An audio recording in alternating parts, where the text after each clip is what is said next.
Ko'p yillik ilmiy tadqiqotlarning guvohlik berishicha, organizmda vitamin D ni uzoq muddat yetishmovchiligi yurak qon tomir sistemasining kasalliklari, onkologik, allergik, autoimmun va revmatik kasalliklarning rivojlanishiga, organizmni virusli infeksiyalarga chidamliligining pasayishiga sabab bo'ladi. Undan tashqari va eng asosiysi, biriktiruvchi to'qimaning asosiy oqsili bo'lmish kollagenning taqchilligiga olib keladi. Bu esa mushak va suyak sistemasining zaiflashishi, ya'ni sarkopeniya va osteoporoz holatlariga olib keladi. Bu holatlar insonlarda hayot sifatini pasayishiga va og'riqdan uzoq muddat aziyat chekib yurishlariga sabab bo'ladi. Assalomu alaykum, kanalimizga xush kelibsiz. Bugun vitamin D ni kollagen oqsilining hosil bo'lishidagi roli haqida gaplashamiz. Bizga ma'lumki, vitamin D odam organizmida yog'da eruvchi vitamin hisoblanadi. Tanaga ikki xil yo'l bilan,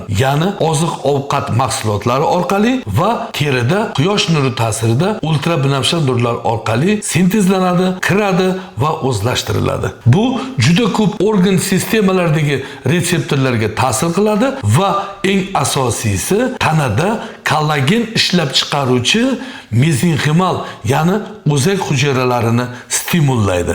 Vitamin D ni organizmda normada bo'lishi mezenximal hujayralarda kollagenni hosil bo'lishi va normada ushlab turishini ta'minlaydi. Kollagen qayerda sintezlanadi? Kollagen oqsili biriktiruvchi to'qimaning eng asosiy oqsili hisoblanadi va insonlardagi mavjud oqsillarning 25-45% qismini tashkil qiladi. Odam tana massasining 6% qismi kollagen oqsilidan iborat. O'rtacha insonda 4-4,5 kilogramm kollagen oqsili bo'ladi. Kollagen oqsili to'qimalarga mustahkamlik, egiluvchanlik, cho'ziluvchanlik, elastiklik va taranglik xususiyatlarini baxsh etadi. Bizga ma'lumki, suyak to'qimasini 50% qismi suvdan, 22% qismi anorganik modda, ya'ni kalsiy, fosfat boshqa minerallardan va 28% qismi organik qismdan, ya'ni kollagen oqsilidan tashkil topadi. Kollagen oqsili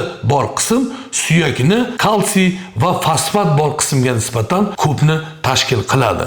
Aynan kollagen oqsilini suyakda yetishmovchiligi osteoporozga sabab bo'ladi va buning natijasida suyaklarning erta sinish xavfi oshadi va bemorlar tayanch harakat sistemasini og'riqlaridan uzoq muddat aziyat chekadilar. Tog'ay to'qimasida kollagen tog'ayning maxsus hujayralari ishlab chiqariladi. Bu hujayralar ishlab chiqqan kollagen tufayli bo'g'imni tog'ay matriksi shakllanadi va bo'g'imga amortizator xususiyatini beradi. Bo'g'imlarda artrozlar va osteoxondrozlarning boshlanishi aynan bo'g'im yuzasidagi kollagen oqsilini sintezini buzilishi tufayli yuzaga keladi. Bu ham vitamin D ni odam organizmida uzoq muddat yetishmaslikning oqibati hisoblanadi. Teri, mushak va boshqa to'qimalarda kollagen oqsili fibroblast hujayralari tomonidan sintezlaniladi. Bu ushbu to'qimalarning tarangligini, mustahkamligini, elastikligini va cho'ziluvchanligini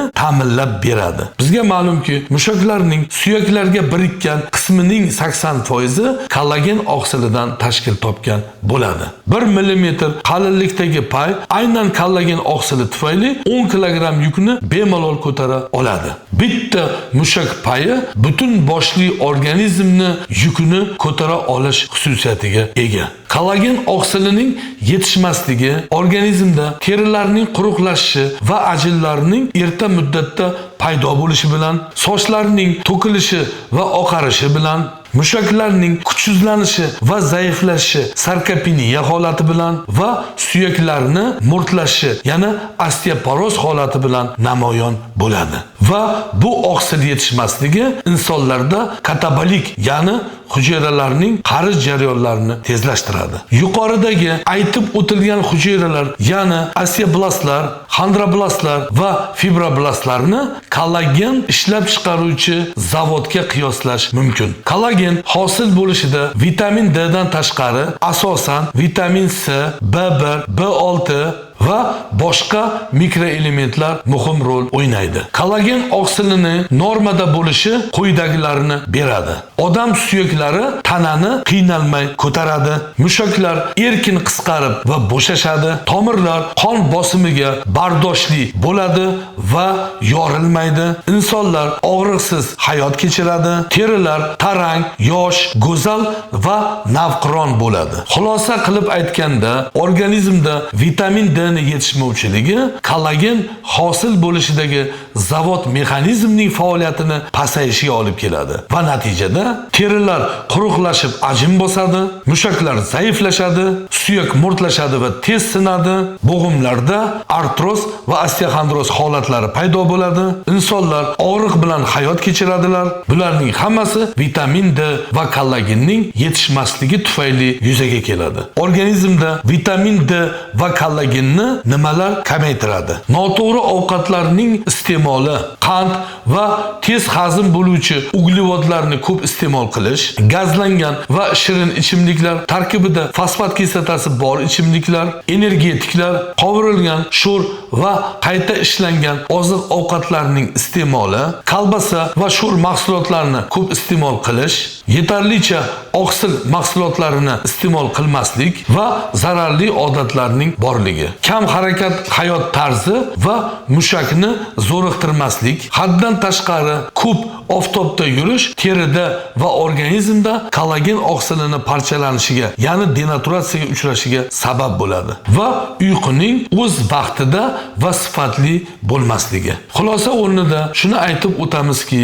organizmda kollagen oksilini o'rnini to'ldirish uchun tashqaridan maxsus kollagen preparatlarini qidirish va ularni uzoq muddat iste'mol qilish shart emas bo'ladi. Chunki bu qabul qilingan kollagen oksilli preparatlar oshqozon hazm sistemasidagi oksilni parchalovchi fermentlar tomonidan to'liq aminokislotalar holatiga parchalanadi, organizmga so'riladi va to'qimalar o'ziga kerakli bo'lgan boshqa oksillarni sintezlaydi. Aynan kollagen oksilini sintezlamaydi va buning uchun nima qilish kerak bo'ladi?